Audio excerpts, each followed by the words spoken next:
আপনি সবাইকে বিক্রি করতে পারছেন বাজারে এলপিজি গ্যাস দিয়ে ডেঙ্গু রেঞ্জে খেয়ে নিয়েছি। আচ্ছা আমাদেরকে ডাকিয়ে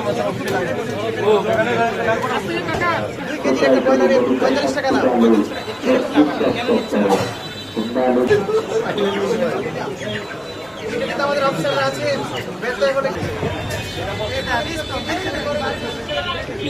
আমার কাছে আপনি চাইছে এটা 700 টাকা 700 টাকা কেন চাইছেন আপনি কিনছেন কত টাকা 20 টাকা না 50 টাকা বাজারের মধ্যে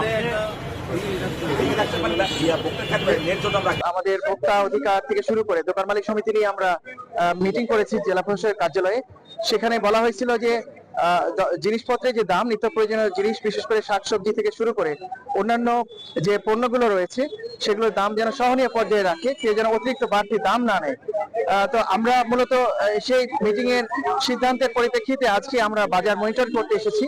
আমরা দেখতে আসছিলাম যে এখানে কোনো অতিরিক্ত দাম নেওয়া হচ্ছে কিনা।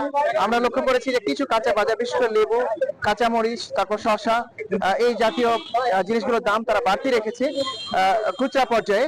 তাদেরকে আমরা জিজ্ঞাসা করেছি যে তারা দাম বাড়তি রেখেছেন এবং দামটা কোথায় পেয়েছেন, তারা আমাদেরকে কোনো রিসিট দেখাতে পারেনি। বাজারে মাংসের ক্ষেত্রে, বিশেষ করে ব্রয়লারের ক্ষেত্রে আমরা গত 2 দিনে 180 টাকা করে কেজি ছিল, সেটি আজকে 200 টাকা কেজি নিচ্ছে এবং আমরা তাদের রিসিট দেখতে পেয়েছি যে সেটি 180 টাকায় যৌক্তিক ছিল, কিন্তু তারা অনেক বেশি নিয়েছে।